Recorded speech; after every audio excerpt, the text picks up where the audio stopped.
হে জাতি, গোটা বাংলাদেশে আজ নতুন আওয়াজ, নতুন সূর্যোদয়ের অভ্যুদয় হচ্ছে। জুলাই এবং আগস্টের বিপ্লব আমাদেরকে চোখে আঙুল দিয়ে দেখিয়ে দিয়েছে, জনগণ যদি জেগে উঠে, যুব সমাজ যদি তৈরি হয়, সমস্ত জুলুমের তন্ত্রমন্ত্র বঙ্গোপসাগরে ভেসে যাবে ইনশাআল্লাহ। আজ সারা পৃথিবীতে এ কথা দিবালোকের ন্যায় পরিষ্কার, মানব রচিত কোন তন্ত্র, মানব রচিত কোন মন্ত্র প্রকৃত অর্থে বৈষম্যহীন সমাজ গড়তে পারে না। চূড়ান্ত বৈষম্যহীন সমাজ গড়বার জন্য মানুষের সৃষ্টিকর্তা আল্লাহর দেওয়া আইন, আল্লাহর দেওয়া ব্যবস্থাই মানুষকে সাম্য এবং ইনসাফ উপহার দিতে পারে। আলহামদুলিল্লাহ, আগস্ট বিপ্লব আমাদেরকে চোখে আঙুল দিয়ে দেখিয়েছে, বিপ্লবের জন্য জাতি যখন প্রস্তুত হয়, বড় কোনো নেতার দরকার হয় না। বিপ্লবের জন্য জাতি যখন প্রস্তুত হয়, বড় কোনো রাজনৈতিক দলের প্রয়োজন হয় না। বিপ্লবের জন্য জাতি যখন প্রস্তুত হয়, সামান্য যুবকদের নেতৃত্বে জাতি অভূতপূর্ব বিপ্লব আনতে পারে। কথা বলেন ঠিক না বেঠিক? মুহতারাম হাজিরিন, এই বিপ্লব যদিও ইসলামের পূর্ণাঙ্গ বিপ্লব আমরা বলি না, তবে এতটুকু আমি বলি, আগস্টে যে বিপ্লব হয়েছে সেই বিপ্লব ইসলামী বিপ্লবের পূর্বাভাস ছিল। আমরা জাতির কাছে আহ্বান জানাতে চাই, অনেক রঙের বাংলাদেশ দেখেছি আমরা। এক সময় সোনার বাংলাদেশ দেখেছি, তারপরে নতুন বাংলাদেশ দেখেছি, তারপরে সবুজ বাংলাদেশ দেখেছি, এরপরে আবার ডিজিটাল বাংলাদেশও দেখেছি। সর্বশেষ যাওয়ার আগে স্মার্ট বাংলাদেশের ভেলকিও দেখা গেছেন। সামনে আমরা বাংলাদেশ দেখতে চাই, ইসলামের বাংলাদেশ, আল কোরআনের বাংলাদেশ, খেলাফতের বাংলাদেশ। সেই বাংলাদেশ গড়ার জন্য প্রস্তুত আছেন তো ইনশাআল্লাহ? কারা কারা প্রস্তুত আছেন হাত তুলে খোদার দরবারে শপথ করে বসেন। তবে মনে রাখেন, ইসলামের এই বিপ্লব শুধু স্লোগান দিয়ে হবে না। কথা বলেন ঠিক কিনা? শুধু বক্তৃতা দিয়েও হবে না। এজন্য পরিশ্রম করতে হবে, মেহনত করতে হবে। ঘাম ঝরানো মেহনত করবেন তো, মানুষের দুয়ারে দুয়ারে তাওহীদের পয়গাম নিয়ে যাবেন, মানুষকে বোঝাবেন।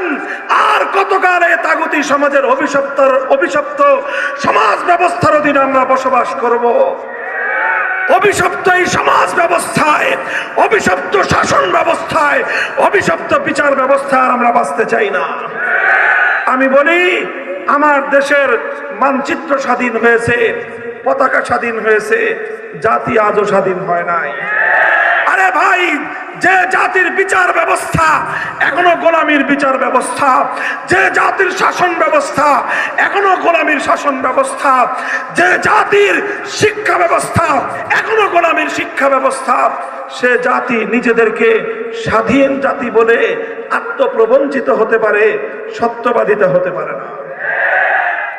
এই জন্য শুধু মানচিত্রের স্বাধীনতা নয়, শুধু পতাকার স্বাধীনতা নয়, একটি স্বাধীন জাতি হিসেবে আমরা গড়ে উঠতে চাই। কথা বলেন ঠিক না বেঠিক? এই জন্য জাতির প্রত্যেকটা মানুষকে বোঝাতে হবে যে অভিশপ্ত তাগুতি সমাজ ব্যবস্থার অভিশাপ থেকে আমরা বের হয়ে আসতে চাই। ঘাম ঝরানো পরিশ্রম করবেন তো, শুধু পরিশ্রম দিয়ে হবে না, প্রয়োজন আল্লাহর সাহায্যের। কথা বলেন ঠিক কিনা? এই জন্য আল্লাহর সাহায্য চাইতে হলে চোখের অশ্রু নজরানা দিয়ে আল্লাহর দরবারে সেজদায় লুটিয়ে পড়ে আল্লাহর কাছে সাহায্য চাইতে হবে। চাইবেন তো ইনশাআল্লাহ? এভাবে মনে রাখবেন, ঘাম আর অশ্রু যখন আমি আর আপনি দেব, যেই মাটিতে মুমিনের ঘাম আর অশ্রু ঝরে, সেই মাটি বিপ্লবের জন্য উর্বর হয়ে ওঠে। যখন বিপ্লবের জন্য মাটি পরিপূর্ণ উর্বর হয়ে উঠবে, তখন শুধু ঘাম আর অশ্রু দিয়ে বিপ্লব আসবে না, সেই উর্বর মাটিতে বিপ্লবের জন্য প্রয়োজন হবে শাহাদাতের রক্তের। সেই শাহাদাতের রক্ত দেওয়ার জন্য 2000 নয়, প্রয়োজনে 2 লক্ষ যুবক প্রস্তুত হয়ে মাথায় কাফনের কাপড় বেঁধে শহীদ ঈদগাহে কারা কারা প্রস্তুত, কারা কারা যেতে প্রস্তুত?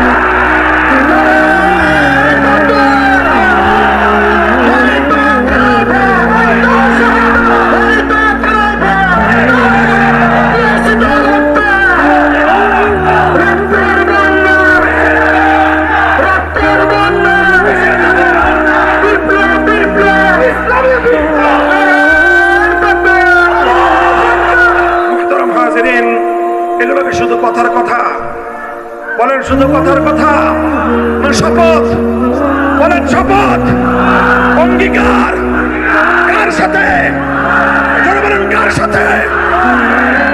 আল্লাহ পাক রব্বুল আলামিন আমাদের সকলকে অঙ্গীকার এই শপথ রক্ষা করার তৌফিক দান করেন। যতদিন হায়াত আছে এই জীবন আল্লাহর তরে, মরণও যেন আল্লাহর দিনের জন্য হয়। আল্লাহ আমাদের সকলকে কবুল করুন।